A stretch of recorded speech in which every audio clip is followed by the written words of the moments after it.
I had a chance to meet some of you outside. My name is Fred Lawrence. I'm the 10th Secretary and CEO of the Phi Beta Kappa Society. It's a great, great pleasure to have all of you here tonight for Call to Serve, the keynote plenary and networking reception for Phi Beta Kappa's Key into Public Service convening.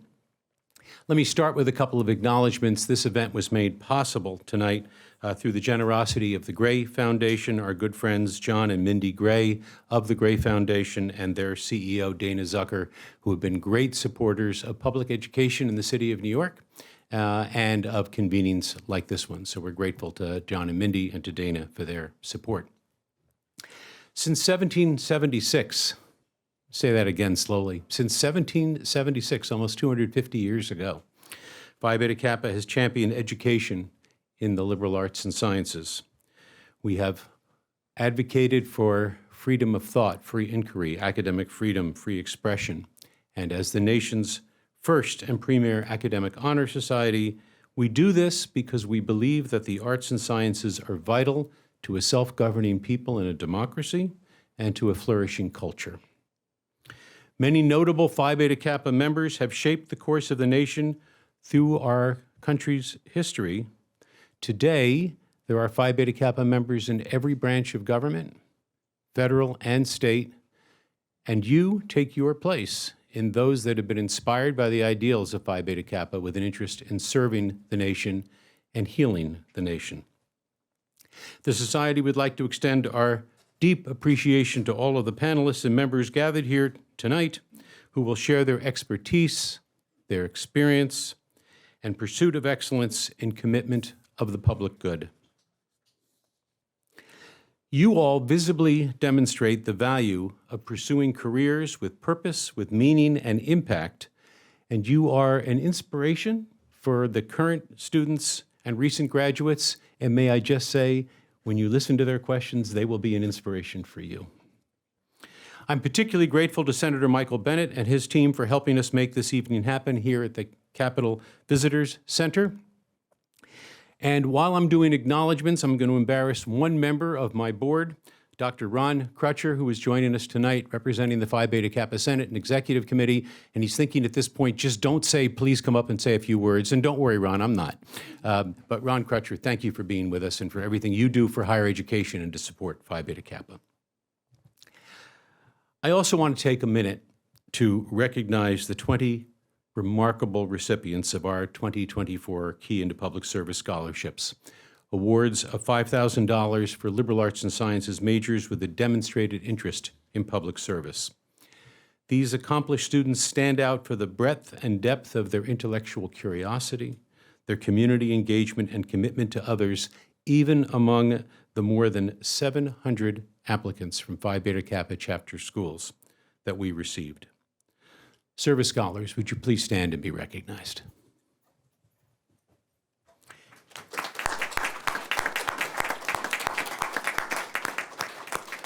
I know I speak on behalf of all present and many beyond this room when I say that our hope for you this evening, and actually for everyone gathered here this evening, is that you leave this room knowing more fully the power of your liberal arts and sciences education.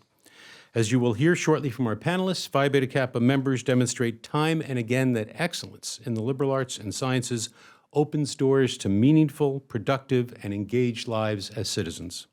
A liberal arts education gives us the tools to thrive in cutting-edge careers, perhaps most important, careers that matter.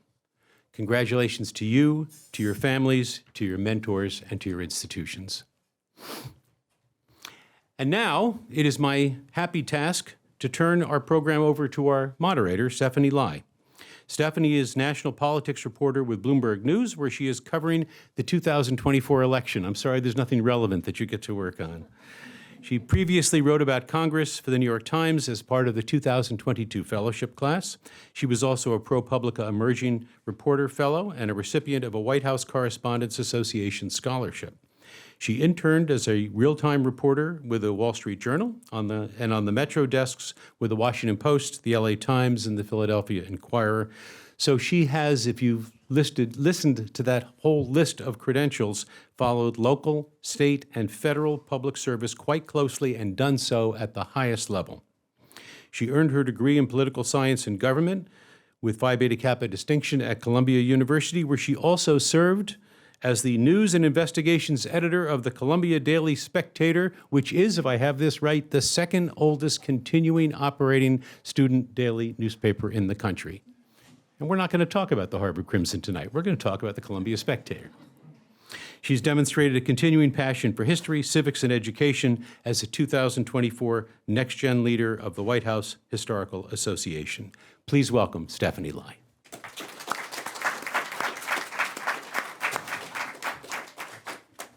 Thank you so much, Fred. Let's begin today with some compelling numbers. Data from the Bureau of Labor Statistics reveals that 31% of current government employees will become eligible to retire in the next year. The Society's Key into Public Service program cultivates the next generation of public service leaders at a critical time.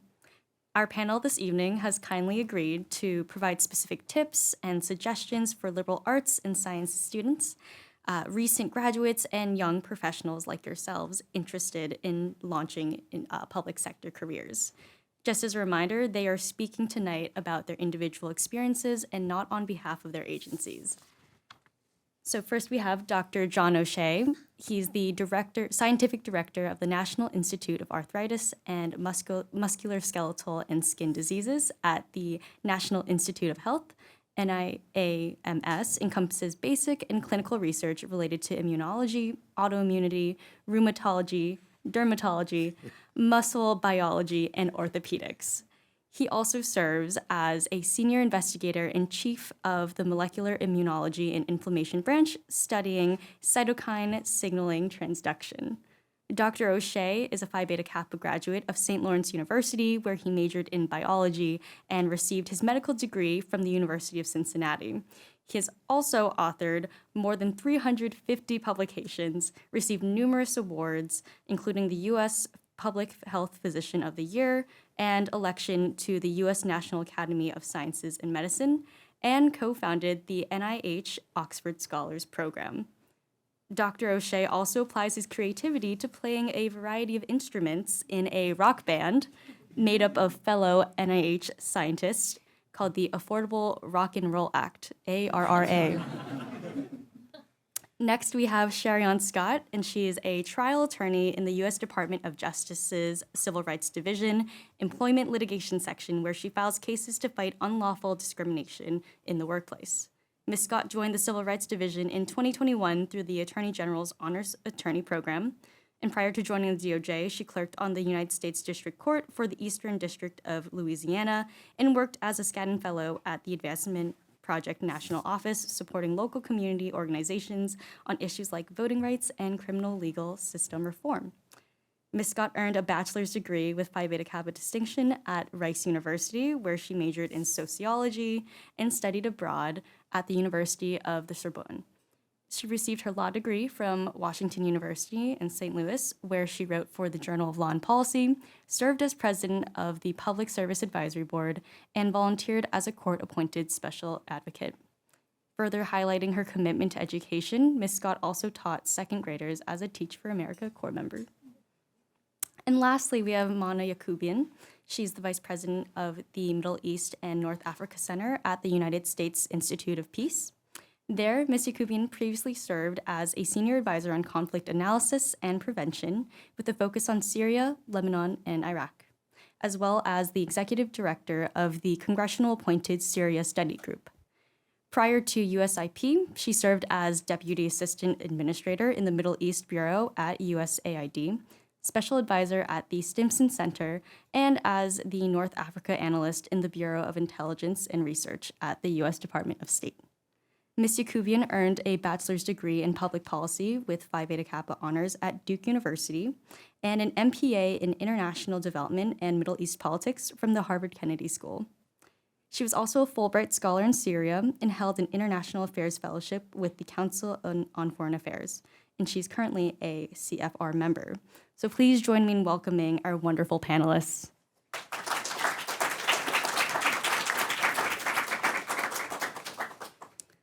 So I'd like to start today by asking Dr. O'Shea a couple questions. First, perhaps one through line in your remarkable career as a physician scientist is that you've used creativity and curiosity to approach autoimmune diseases from multiple angles, much like the painter Cezanne in Revisiting Mont Saint-Victoire. In fact, a retrospective of the artist left a strong impression on you as an undergraduate.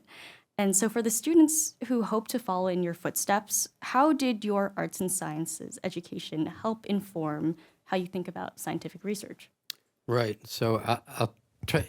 This makes a big deal to me when I saw this exhibition. I'll see if I can put it together and it makes sense to you. Here's my story. I went to a small liberal arts college. It was really the right place for me, small school, really great, supportive faculty. And I have a lot of interests, and I was really very fortunate from all of these faculty members supporting me. And in particular, this one particular professor, when I was a senior, I wanted to take an art class, studio art class, and I'd never really done that before.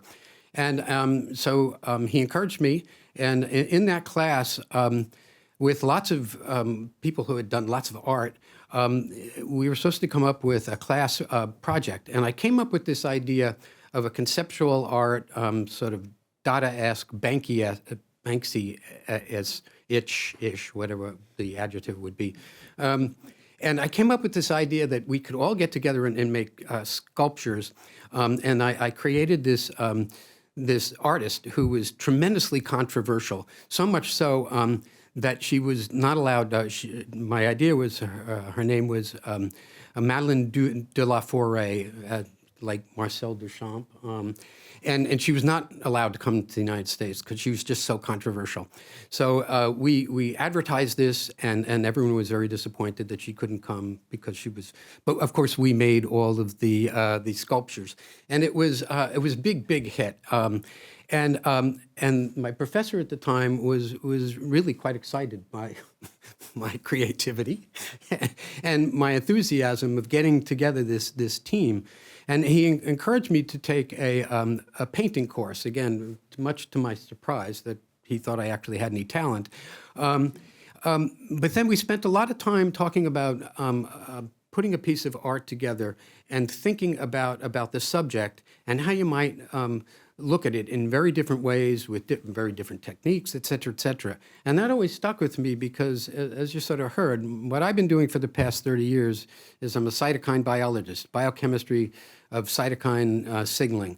And what I found over the past 30 years is my brother-in-law would often ask me, well, he's in the military, well, what project are you working on? And it's sort of like, duh. I'm working on the same thing I worked 30 years ago. But what's different, like Cezanne and Mont Saint-Victoire, was to really think about it in very different ways over the years. And in the end, Cezanne's last painting was very impressionistic, and he said, I think I finally got it. And so that's how I feel about my science. And so it may be an odd sort of story, but yeah, that's how I think about science. Really putting the arts in arts and science. Yeah. Oh, yeah. I'd love to go to Sharon next. You're passionate about public service, extremely so, it appears from your experiences. So how did your sociology major, study abroad experience, and campus activities help you develop an ethos of service focused on civil rights, legal reform, and justice? And with professional hindsight, is there a particular liberal arts and sciences class you wish you took either inside or outside of your major? Yes. So I think actually I was talking to Stephanie about this before the panel, but going to college, I had no idea what I wanted to do. I just knew I wanted to help people, which can look a lot of different ways. So for me, I had never heard of sociology, and I thought, oh, well, I know psychology. That seems to think about why people do what they do. So I'll major in psychology. But then I took a Sociology 101 class, and I fell in love with it. For me, it was because it showed me the different issues that people experience in society and the ways structures contribute to those issues. And it just opened my eyes to see people around me and interactions in a totally different way. And part of learning about systemic inequities was that I wanted to do something about it. So one of the things was that I did Teach for America. They recruited me as a little sophomore. They're probably recruiting some of you right now. They're very aggressive and wanting, the best and brightest graduates to address the education gap. So that was, one of my attempts to make a difference in some of the things I had been learning about in class. And then my other experiences, such as studying abroad, the organizations I was in on campus, continued to open my eyes to different cultures, how other people in other countries experience their livelihood, their jobs, the issues they face, and the struggles that are not just like in America, but in other places. And it continued to show me issues that need to be addressed. And it kind of gave me the impetus to get out there and do more about it, and gave me the context for what I wanted to work on. And to your other question about what I wish I had taken, though sociology gave me the lens to begin to understand these issues, I never took a political science class, and I actually wish I had. A lot of people who go to law school actually major in political science. It's not required, but I think it helps, especially if you want to do something in public service, because it gives you more of an understanding of the structures that are in power in not just our country, but in other countries, and how those play together. And especially if you want to make change, it gives you insight into how to go about making that change if you understand some of politics. A lot of it, is annoying nowadays, but it is beneficial to understand the people that have the ability to make the change that you want to see. Thank you. And for Mona, the society formed with the idea that a new nation required cultural institutions rooted in friendship, morality, and literature as a grounding force for democracy in turbulent times. That seems to dovetail very well with your answer as well. Your work has centered on conflict analysis, governance, stabilization challenges, and conflict prevention in the Arab world. How has your arts and sciences education helped you understand many pressing global challenges today? Well, I guess I'd start by saying, for me, my college experience was really also a personal quest and a personal journey. So my parents emigrated from Lebanon, and I was quite interested and wanted to understand better, where do I come from? And how do I understand this part of the world? And so I started by taking Arabic, and loved languages and fell in love with the language, fell in love with this triliteral root system that epitomizes Arabic. And from there became much more interested in understanding, sadly, the complexities of the conflicts that have long plagued the region. Unfortunately, all you have to do is pick up a newspaper and you can see that the region is still very much in the throes of conflict. So as in that quest to understand where I came from and to understand better the region that my parents left, I deepened through my liberal arts education my understanding of the Middle East. I took religion courses and to understand better both Islamic history, but also I remember a course that I loved, which was the history of the New Testament. So it looked at the New Testament of the Bible through the lens of history and understanding it in an historical sense. The study of Arabic also led me to sort of deepen and become very interested in literature from that part of the world. And as my senior project, I translated an Arabic novel, an Arabic language novel written by a very famous Lebanese woman novelist. And then I realized, and I guess this would be my big takeaway, it's to understand the complexity of challenges that we see in the world. It is critical to have a multifaceted understanding, whether it's through literature, through history, through contemporary politics of particular parts of the world.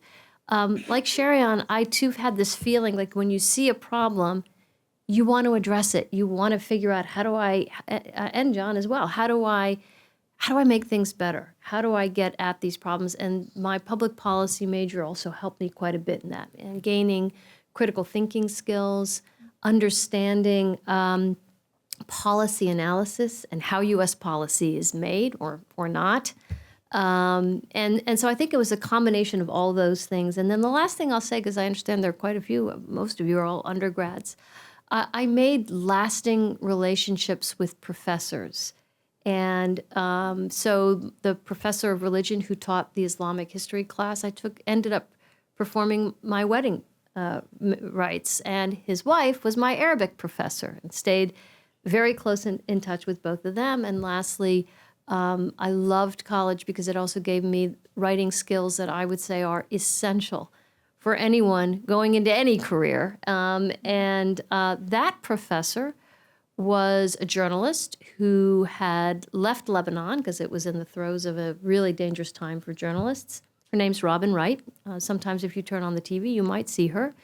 I maintained a relationship with her, and we still work together today.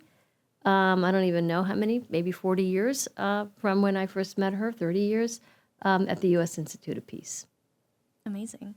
I'd love to go back to Sherry-Ann. Many students and recent graduates struggle with the timing of going back to graduate school. So before going to law school, you served as a Teach for America Fellow for 2 years and then worked for a nonprofit gap year service program, partnering with organizations to counsel trafficking victims. So how did those experiences help set you up for success in law school, where you also wrote for the Journal of Law and Policy, served as president of the Public Service Advisory Board, and volunteered as a court-appointed special advocate? Yes, so I will say, whenever I talk to people considering law school, I do recommend taking time in between. I mean, a lot of people successfully go straight from undergrad, but I think that there's a lot of value in working or volunteering or traveling or doing something that, one, gives you a break from school, but then also can give you skills and insight that you could use in whatever graduate school you're going to, whether it's business school, med school, law school. Because I think the real world experience can give you a lens to appreciate what you're learning more. So that was something that I knew I wanted to do. Though I was also doing Teach for America, I think having in between time was very valuable. Similar to Mona, for me, everything I did gave me greater insight into issues, but also what I enjoyed doing and how I wanted to approach it. Because there's a lot of ways to work on issues. And so in my experiences with Teach for America, with my students and their families, I saw not just issues in education, but also within communities at the economic level, in taxes that were used to provide funding for the district, and voting, and why we couldn't get enough money to fund the school for as many days as we wanted. So it really just gave me insight of this is something that's a problem. And then, but I knew I didn't want to teach anymore, which is why I stopped teaching. So something that I think is key too in doing a variety of things and testing experiences out is that it may not necessarily show you what you want to do, but it can show you what you don't want to do. And I think that that's also helpful, of trying something and be like, oh, well, that's not for me. And then you can try something else. And so I kind of, I'm not afraid to try things and see where it goes, and didn't feel like I needed to have it all planned. And that way, as I went along the journey, I discovered new people and a new way of looking at issues. And for me, it helped me realize, okay, I do want to help people and I want to secure justice for them. And for me, I thought, oh, well, I think I need a law degree to do that. I could have done social work, and I actually considered that, but from what I had learned of how change happens, I was like, I'll have more power with a law degree. So in trying different things and thinking through, what do I enjoy, what I want to accomplish, it helped me navigate a little bit more into the spaces that I wanted to be in. And then I knew I wanted to help people, so I went to law school thinking public interest and not law firm or anything else. So my experiences before law school helped me approach it a little differently. Got it. A similar question for Mona. As these students consider their next steps, many of them and recent graduates feel that they must choose one path among research, academic research, administrative, legislative policy, or analysis tracks. And you, in your position as a senior leadership at an independent, congressionally funded, nonpartisan institution, linking research, policy, training, analysis, and direct action to support those who are working to build a more peaceful, inclusive world, I wonder, are there any experiences or opportunities that proved to be pivotal for you in your career that has successfully combined all of these, scholarly works, administrative leadership, and policy interests? Yeah, I think it is exactly not locking yourself into a particular path, seeing where your curiosity takes you. Those of you who have interest in international affairs, going and living in a foreign country, I think not as a student actually is essential. I mean, I think study abroad is hugely important. I had the opportunity to study in Cairo, Egypt, loved it. But for me, what was a transformational experience was the Fulbright grant I had in Syria, which informs my work to this day. And how much I learned, how much I experienced, how much I understood about that, really fascinating and very complicated country I brought along with me. The other point I'd make is it is absolutely right that one shouldn't feel necessarily locked into one path as an academic or another path as a policy person. I think in the realm of public service, it's exposing yourself and having experience across a very diverse range of institutions is important. So I started my career at the State Department.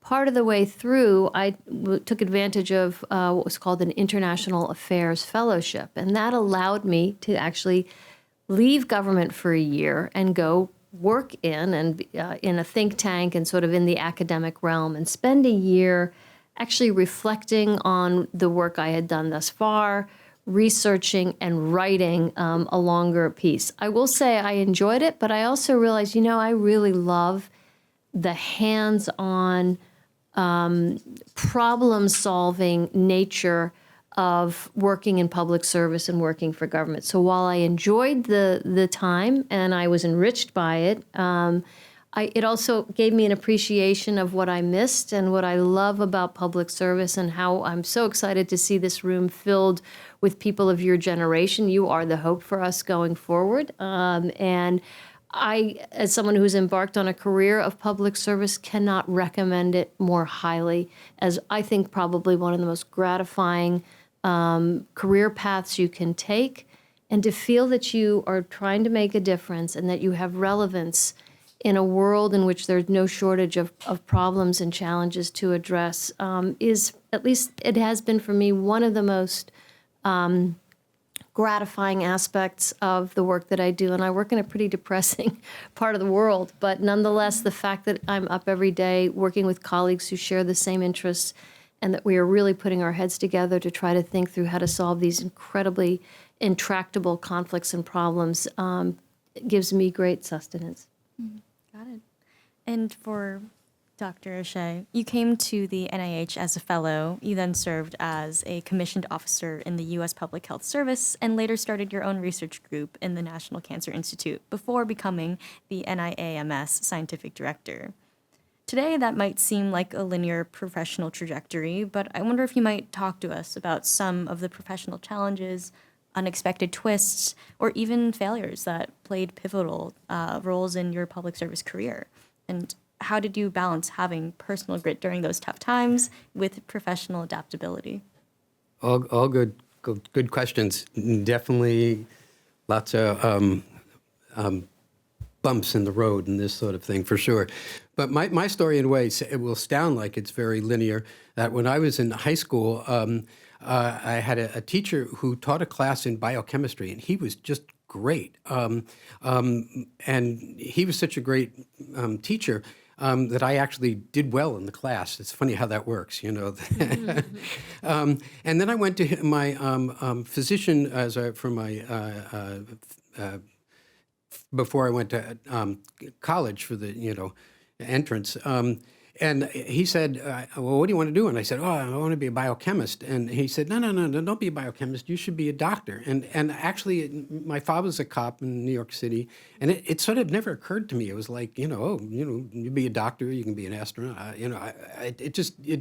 thought, oh, wow, okay, I really like biochemistry. Yeah, maybe I'll go to medical school. So I went pre-med. And then, then I applied to medical school, and that was during the Vietnam War. It was really tough to get to medical school, and I got rejected quickly by multiple schools except for one, the University of Cincinnati, and I was the last person on the waiting list to get in. actually on the day the class started. And so on one level, it was a funny experience because I was the last person in the class, and I thought, well, I guess I'm the dumbest kid in the class. And then on the tests, it turns out I didn't get the lowest scores. It was right in the middle of the class.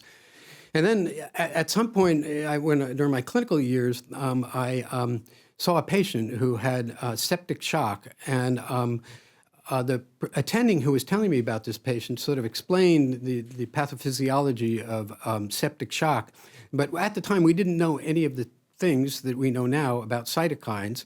But I was so intrigued by this patient that I said to the physician, can I come and work in your lab? That sounds like a really interesting project. And then fast forward to my residency, I had another interesting, very complicated patient with vasculitis, and there was one person in the world who knew about this class of diseases more than anything else, and that's this guy Anthony Fauci, who oh, you've heard the name? How about that? Yeah. So I called up Tony. And I said, I got the patient really sick. What do I do, Tony? And he helped me, of course. But I, again, was like so intrigued that I applied for a fellowship at the NIH. And I amazingly, I got in. And then I wanted to work in Tony's lab, of course. But it was, very, very high level of competition to get into Tony's lab. And Tony dissed me. It's like, yeah, it's like, after all this. But what I did do was then to negotiate with the other director and said, look, I came here, really wanted to work with Tony. What are you going to do for me? And we came up with an alternative project, which was I ended up working with the guy who became one of the most important cytokine biologists during the past 40 years or so. And I ended up collaborating with him during that period of time, and he was just this wonderful, inspirational person. And I ultimately got his name is Bill Paul, and I got the William Paul Award. So it's like, yeah, so on one level, I mean, maybe you guys feel the same way, that looking back on your life, it all makes sense looking backwards. Mm-hmm. Going forward, it's not nearly as linear as you would have proposed. Certainly. Yeah. I guess to go back to Mona, from geopolitical and humanitarian perspectives, this is an unusually momentous time for our world. Can you tell us about your area of global expertise within the communities?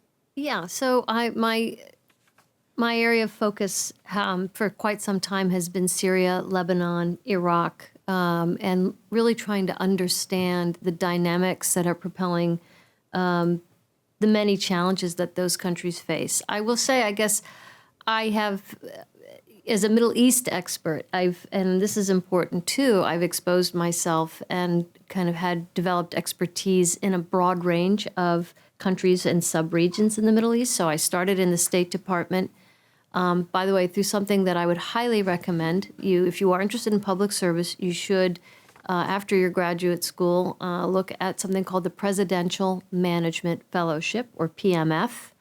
It is kind of a fast track into government service.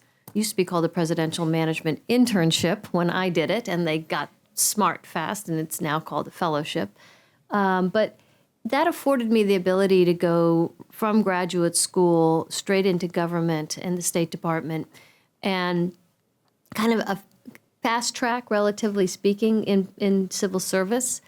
I started as the North Africa analyst, as was noted. I had the chance to do a rotation at the World Bank. I say all this because to understand the Middle East, it's really important, I think, to have a broad lens and to understand the different challenges and trends that we are seeing across the region. So I spent the first 10 years of my career working on North Africa. Not long after that, 9/11 happened, and suddenly everybody was interested in the Middle East, and I began to deepen my understanding beyond regional and try to understand what is driving violent extremism.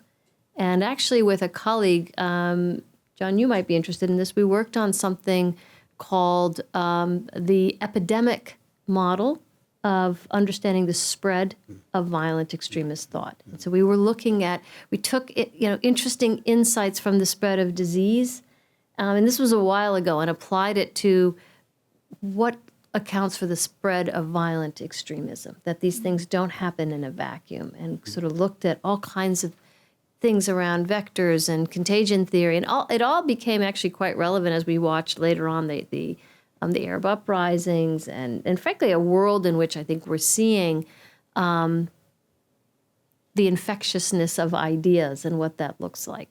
So I hope I'm answering your question. I basically have sort of taken, again, also kind of a roundabout path in my career, dipping in and out of both regional areas of expertise as well as functional areas. And so ended up eventually moving and working on the part of the world that I have a deep personal tie to, the Levant, so Syria, Lebanon. Worked on ISIS and ISIS-related challenges at the U.S. Agency for International Development. I guess all the sum total of this is to say it really is a journey. You should stay open to opportunities that may come your way. Sometimes something that might feel like a little bit of a diversion may, in fact, end up being very relevant for your career path. And I think keep an eye out for some of these opportunities that are out there, like the Presidential Management Fellowship, which, again, anyone that has an interest in public service should certainly be aware of as a really interesting way to get into government relatively quickly. I know you mentioned identifying broad trends, but are there any other particular skill sets, competencies, and experiences you would encourage young professionals to pursue as they explore careers with either the State Department, USAID, or USIP? Yeah, I mean, I think, as I said before, strong writing and analytic skills are critical to doing this kind of work.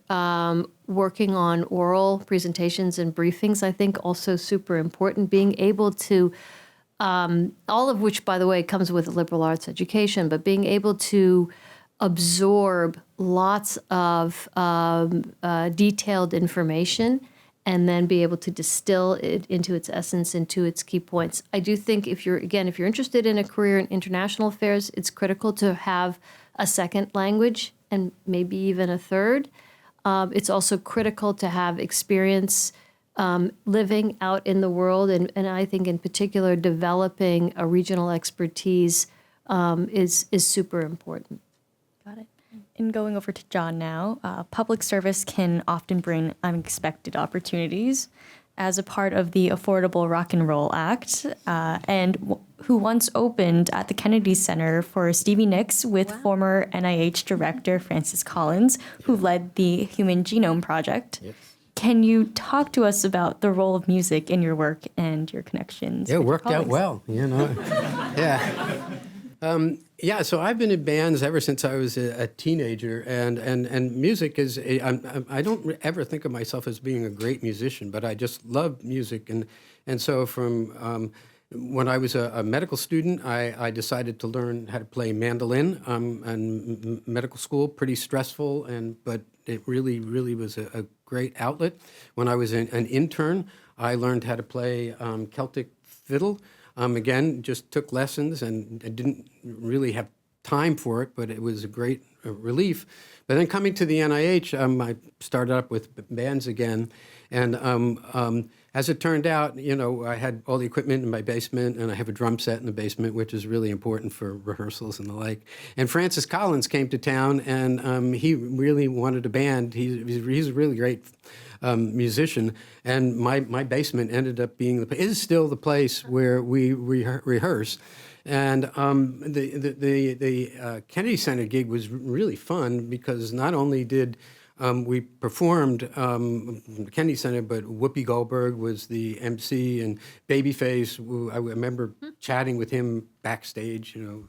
How strange that would be. Like, I do this all the time. And Nancy Pelosi was. I played, and I was saying, I'm terrified, and she said, you'll be okay, But the other thing that we do each year is we have a benefit, the Affordable Rock and Roll Act, where we never get paid for what we do because all the ethics things. So we're very cheap, a real a bargain for different benefits. But we have the Camp Fantastic, and that's a camp for children with cancer, and so we raise money for those kids, and it happens each year in the spring, and it actually just was 2 weeks ago, and it's outside, so it's like this mini little Woodstock, and we have sometimes a couple of different bands playing and the like. And so for me, my job is, number one, I have to get talent every year because we have postdocs and postbacks coming in, and they come and they're all unbelievably talented, which is great. And then sadly, they go to medical school or go on and get jobs. So I have to find more people. But then also, I also have to get all the equipment. All the equipment is mostly mine. So, I'm sort of the roadie as well. And so to set up this event, you need cooperation with the police, with the fire department, with the food trucks and everything like so. It's just major event. So the good news is that my other job at the NIH for the past 20 years is I've been the chair of the security committee at the NIH, and I think that's because my father was a cop, and they said, oh, well, you'll at least have the perspective. So what this really gives you an insight of, it takes the whole NIH, and everybody loves this because it's just such a great idea.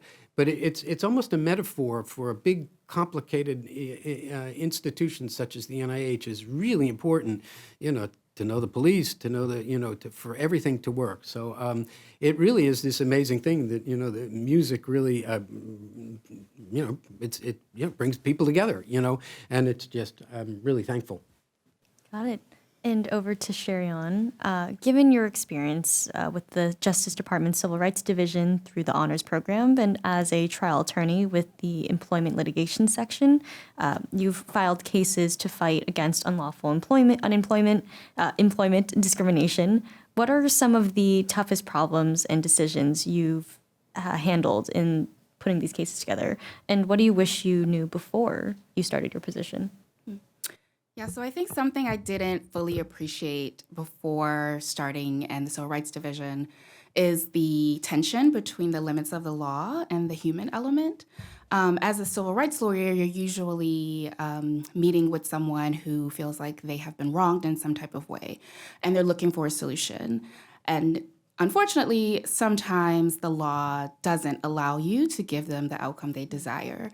But sometimes you can. And I've actually, in litigating and being a lawyer, I've learned that part of lawyering is just being a creative storyteller. It's taking that person's experiences and applying the law and telling their story in a way that's compelling to a judge or a jury. And so it's great when you're able to do that, but then in the times when you can't, it can be really hard because then you have to have this conversation and tell this person that no matter how much you would like to give them a solution, and they've experienced something for years and they've gone through all of this, the outcome just may not look how they expected.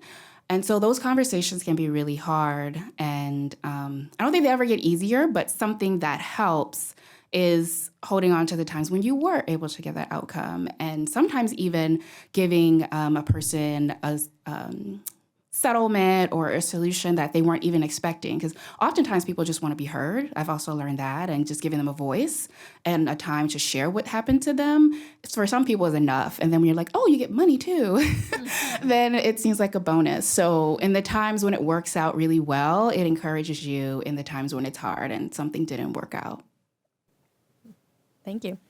Going back to you, John, you've been mentored by and mentored some pretty impressive people. And as you mentioned, Dr. Fauci, who graduated with a classics degree on the pre-med track, didn't he bring you into the NIH? And what is either the best or worst advice you've ever received or gave? Absolutely. I can give you two examples. So a good example would be Tony in those early days. So that was in 1980s, and HIV was just exploding, and I was taking care of a lot of patients with him. And I was at a meeting on HIV, and Tony was sitting next to me, went up and gave a talk. And again, all of you have heard Tony, and he is a very crisp speaker. I mean, he knows what he needs to say, and he says it. And I sat next to him, and I said, Tony, what are you thinking, when you're, going up there? And he says, two things, John. He said, number one, he said, you got to make people care right away when you're talking.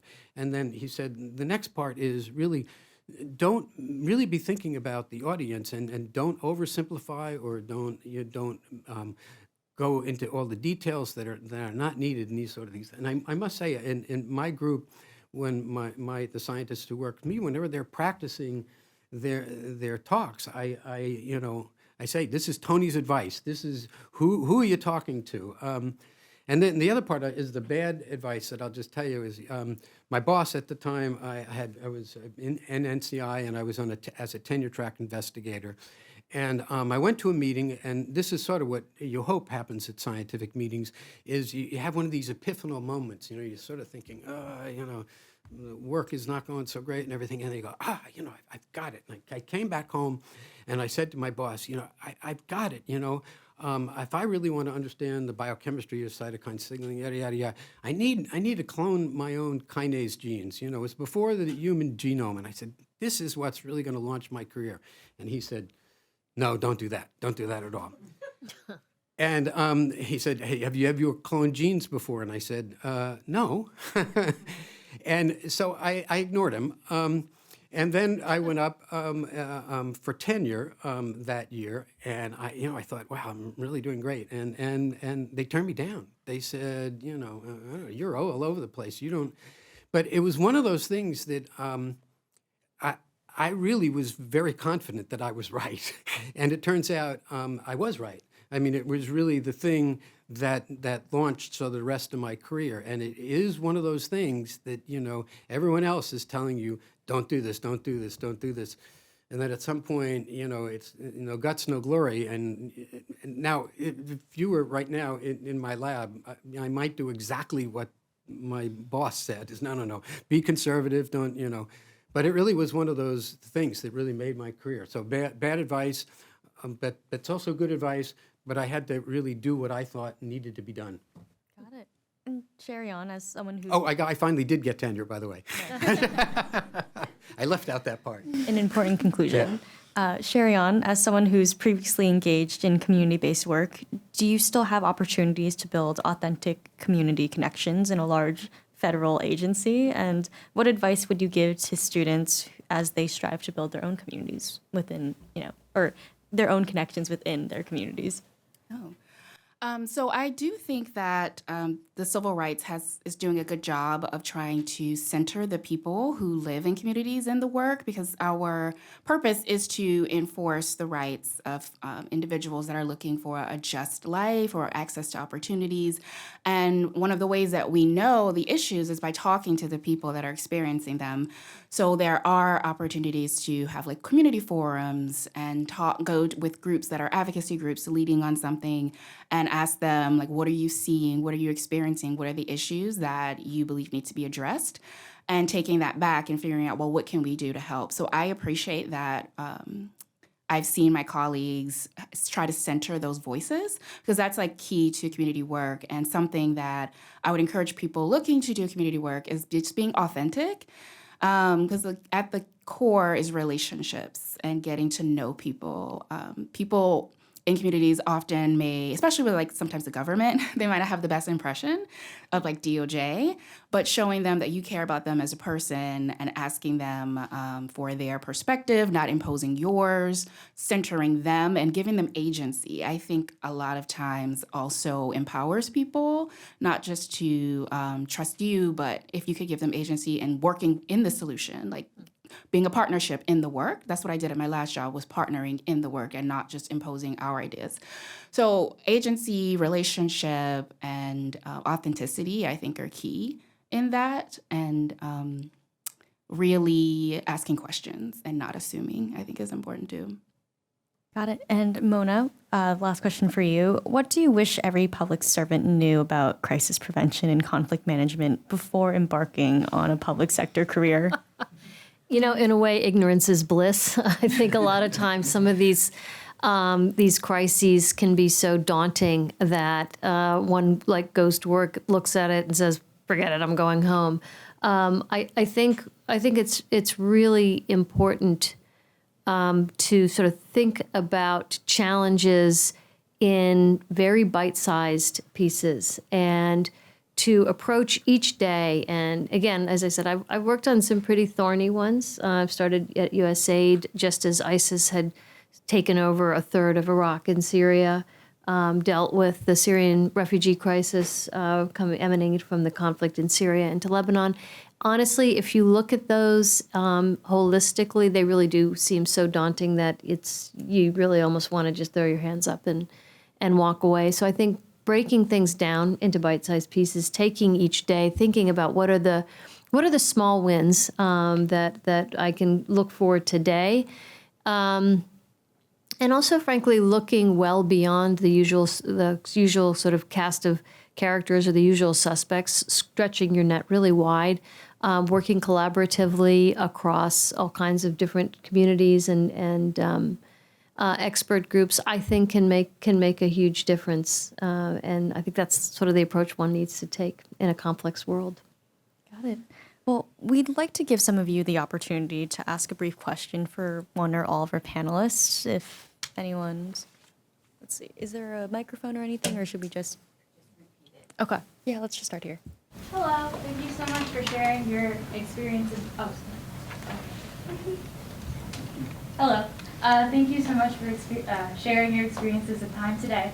My question I want to take advantage of the interdisciplinary, so my question gets a little specific. So to begin, Dr. O'Shea, I would like to ask you where you currently see physicians and physician scientists, where the pathways for them are to access significant public service. And for the entire board, I would like to ask how physicians and scientists can make their work accessible to you and best collaborate with your work. Thank you. Maybe I'll just say, there's lots of ways to answer that question. But on a very most serious level, I mean, speaking of Tony Fauci and just the way our society thinks about science is probably one of the most important things. And for having scientists, physician scientists who can communicate, understand the real problems that are ahead of us, everything from, not just physicians, but global warming, everything, and try to figure out, I mean, I think what Tony's really good at is that he really stayed on the science. I mean, it was in tough times, but, Tony really, really tried to very much focus on what's the data. And so I'm probably not answering your questions, but it's what I've been thinking about a lot, but is just physician scientists as leaders to sort of be really good with communicating this information to the rest of the world. And ideally, well, on all sorts of levels, there's scientific literacy and being fluent, that it's really shocking in a way what we're seeing in our world at the present time. That's probably a terrible answer, but I mean, what do you guys? I'm happy to jump in. I don't think that's a terrible answer at all. I mean, I think interdisciplinary for me is the key term of art. So where I work at the U.S. Institute of Peace, we don't have tons of scientists. We don't have physicians per se, although certainly at USAID we did, because of the nature of epidemics and how to deal with, again, challenges that have medical implications to them. But I think for someone like me who doesn't have a background in science, I work closely with a climate scientist at USIP, the U.S. Institute of Peace, where she is helping me to understand, okay, here's how you should be thinking about the adverse effects of climate. And I am thinking about, and how do those adverse effects of climate, how can those be drivers for conflict? How can those be drivers for forced displacement? We can't get at that challenge. I certainly can't get at it on my own. She can't really get at the conflict piece of it on her own. So increasingly, my view, the name of the game is interdisciplinary organizations. I think NIH very much fits that mold. USIP certainly does. USAID absolutely does. I was always blown away by the diversity of backgrounds within that one organization at USAID. We had former, Wall Street lawyers, we had medical doctors, we had development experts, we had regional experts, and to me, it spoke to because that is the way forward for addressing and solving challenges. And the last thing that you said, John, that immediately rang to me is data-driven. Yeah. And increasingly, especially in the public sector, right, you have to be able to demonstrate, because it's taxpayer dollars that we use. So we have to be able to demonstrate the efficacy of what we're doing. We have to have data collection, and we have to think about how do you measure success. What's the data that needs to be collected to demonstrate that?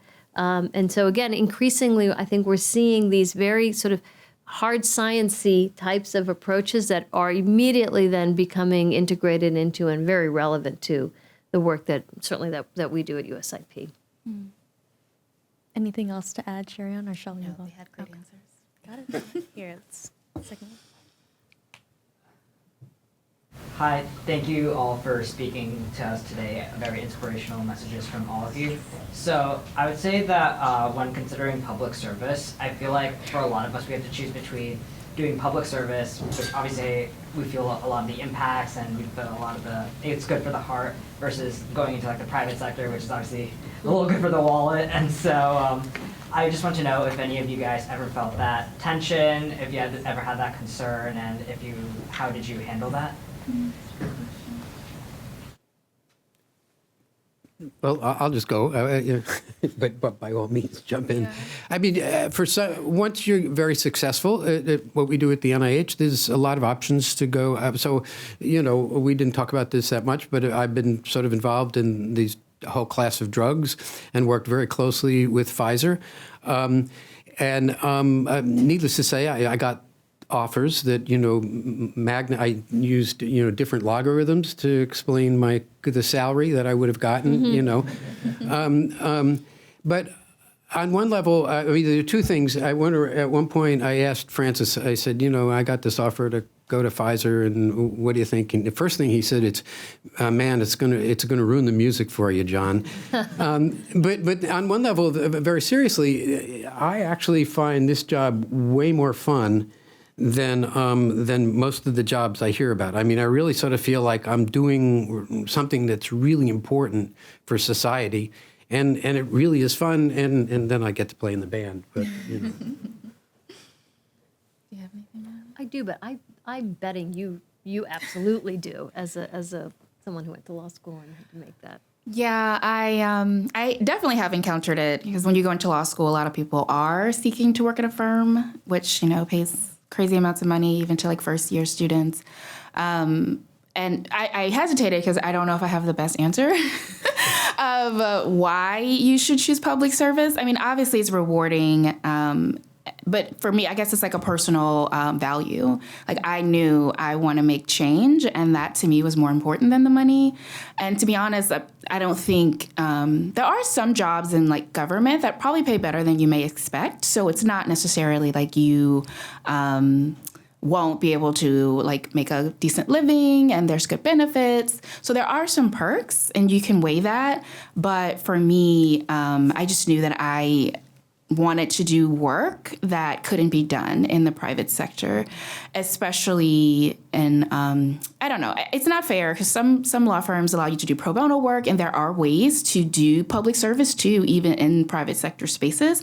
But I felt like I want to be on the affirmative side. I want to be advocating for people. So that's what drove me. And I was like, well, if I have to sacrifice something, or, I'll have loans, but a lot of law schools actually have public service loan forgiveness, which is supposed to help you pay your loans if you go into public service. So there are those types of programs too that can help offset those costs. So you can think about that. But I just never wanted to spend most of my job not being happy with what I was doing. And then I also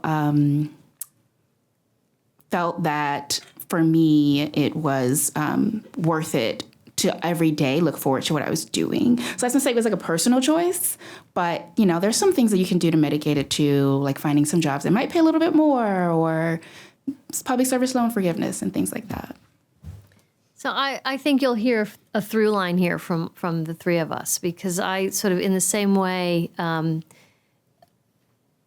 let's how to say this. I've never worked in the private sector, actually, and I've never been driven by monetary incentives. I'm driven by what interests me, what feels relevant, what would make me want to get up and go to work. Being mindful and being fair that, look, what people have loans and other expenses, and so obviously that's super important. You need to be solvent.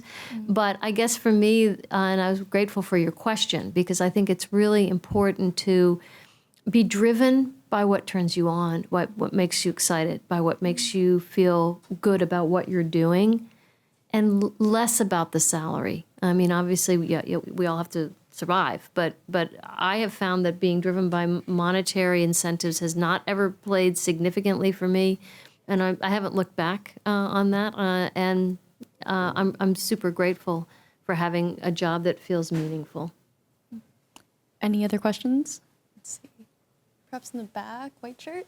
This is for the whole panel.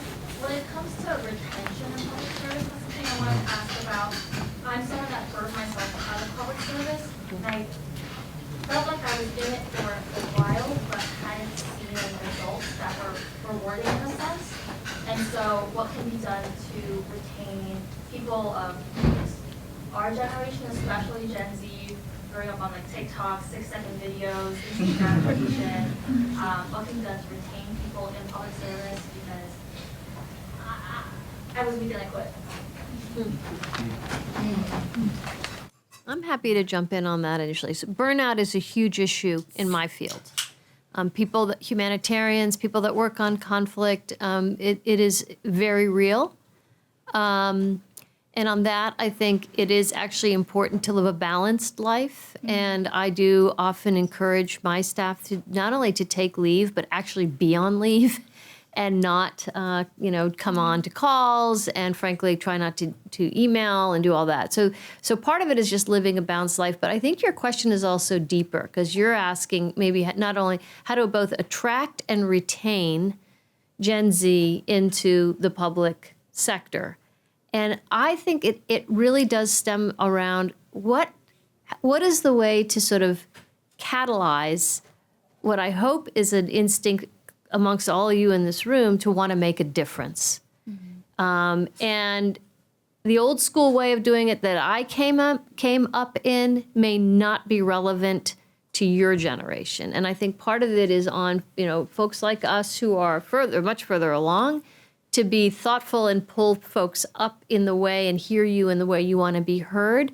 But at the end of the day, what I would hope would keep you engaged in a public sector career is because you are driving to make a difference. Because I actually think your generation, quite frankly, is, I love that about your generation, is poised and cares deeply and does want to make a difference. And so the question is, okay, what are the obstacles? What's inhibiting people from taking public sector jobs, and what is making it hard to retain them? And I think maybe that's a joint inquiry that has to be made. But I have such faith in your generation because you've already distinguished yourselves as a generation that does want to make a difference. Yeah, I'll be quick. Because in the question I heard that the burnout was more mental and emotional, and that does happen a lot in public service because you deal with weighty issues and people who are going through a lot. And I think something that I've wrestled with, especially when the tides seem to turn in the opposite of where you were hoping they would go, or you have a victory and then there's a big setback. And I'm like, well, why keep doing this work? And I think something I read in a book has encouraged me of that hope is a discipline. And so you have to continually force yourself to hope and to see things from a lens of, if I don't keep working, what will happen? Because though there have been setbacks, overall, we're still, moving in the right direction. And like, I think, MLK quote of the arc of the moral universe is long, but it bends towards justice. And just that knowing that we need people every day to keep working or it will be worse. Like, yes, things are bad, but it could be worse. And we need people like you to join in the fight and continue the work moving forward, even if the steps are slow sometimes or it seems difficult. And I think to that point too, it's knowing that even the little successes matter. Like what I mentioned earlier, like, yeah, there may be times when you have to close this case or you can't give this person what they want, but celebrating the wins and knowing that if you help one person, then that makes a difference too. By the way, you see, well, on my lapel it says "Hope at NIH," so I'm totally with you. I must say, I think my job is like much easier than you're at world peace and justice. So science pretty simple by comparison. But I must say, I was thinking, I'm with you, what you were saying, Mona, about your generation. During the pandemic, coming to work each day, the people who were in the lab, they had so much energy. And I came away thinking, we're going to be okay, and I just the programs at the NIH, people come through, and I'm just meeting with you guys today. You're so smart, and so much so that I could have never gotten into the postbac program at the NIH. I wouldn't have, not a chance. You guys are so smart. And the opportunities we have in science now are just extraordinary. I mean, I gave the example. I was going to.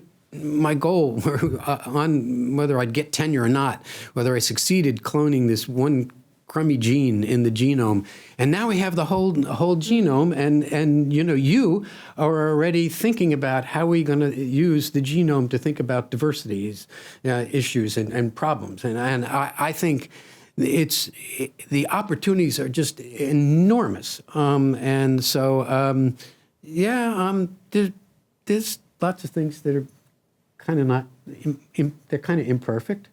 But I have to say, what I see is just people having so much fun and making discoveries and really making a difference. So, that's why I have this pin. Love it, yeah. So I think we have time for one more question. I want to be mindful to make sure that you all can get the chance to meet these lovely panelists. Let's go back there. Hi there. So my name is Eamon. I'm a City College of New York class of 2024. First off, thank you all for being here, and thank you for your contributions to society and the world. Simply put, most of us in this room are entering a world seemingly at odds with itself. My question for all of you, and specifically Mona, what can our generation do to foster the most mutual understanding and eventually collaboration and unity within our borders and throughout the world? Mm-hmm. Well, that's a great question. The fact that you're asking it already gives me hope that you are looking at that. I feel that we are in a hinge moment in the world. I think that the old order that has pertained really since the end of World War II is collapsing, and we're entering into a multipolar order. I'm not the only person to say this, but I don't know that we've fully absorbed all of what that means. In a multipolar world, the only way forward is through collaboration and cooperation. And so I really hope your generation carries that mantle, because my generation is still kind of stuck, honestly, in either a Cold War mentality or a post-Cold War mentality that really views competition and rivalry and sort of existential threat as the defining factors. And yet, honestly, we talk about science, we talk about justice, we talk about all the different innovations that are out there. I would hope that your generation will sort of use those as the watchwords to go forward. I hope you'll let your curiosity take you. I hope you will, again, for me, the best way to find mutual understanding is to be curious and to be open, and to be open to other parts of the world and not be closed and isolationist. And ideally, if we start to do that, it will help us find where our common humanity lies, quite frankly. And sorry to sound so, hippy dippy, but I think it's really true. And find ways forward. I think that, frankly, American soft power has been. It has sort of eroded over certainly at least the last 2 decades, if not more, of kind of very military forward approaches to problems. And I would hope that folks like you will help rejuvenate our soft power, rejuvenate our creative problem solving skills. And I think all of that will help us carry us forward and lead to what I heard in your question, which is something I would share with you that we all should seek. So thank you. It's a great question. Do either of you want to jump in? Or? Yeah, I'll let you go, John. No, I'll leave it with you, Mona. Actually, I totally agree with you. Yeah, but yeah, why don't you go? Yeah, I don't really have much else to add. I really agree. The one thing I was thinking was knowledge and learning, and Mona covered that with like the curiosity. I think asking questions before assuming and learning as much as you can about a topic and a person. Sometimes you may find that you have something in common with a person that you didn't expect, and that might open a door for you to talk to them about something that they may not have been receptive to before, but building connection in like another area. So just not assuming that you know people, not assuming that you understand an issue, but really engaging with it and asking the hard questions and trying to learn as much as you can, I think is a good foundation in a lot of situations. Got it. Anything else, John? Or? Well, just thinking about some of the comments you both made. I mean, one of the things that I really love about being a scientist is it really is international, and it's really, on one level, very frustrating, all of the antagonism when you go around the world and you meet other scientists who want to accomplish the same thing we do. I mean, I don't want to be, sort of naive about this, but, I sort of feel like a lot of what we do, everybody knows we need to work together. And if only we could, sort of figure out ways to doing that and not just have it always be a competition and, like you said, with superpowers. But if we're really going to solve all the problems in the world, we better get it together. Well, thank you all so much for sharing your experiences and advice with us, Dr. O'Shea, Ms. Scott, and Ms. Yakubian. The Society will make videos of tonight's presentation available later this summer, but the evening is not quite over yet. We hope that you'll all continue the conversation over food and drinks in the back, so thank you all so much for coming.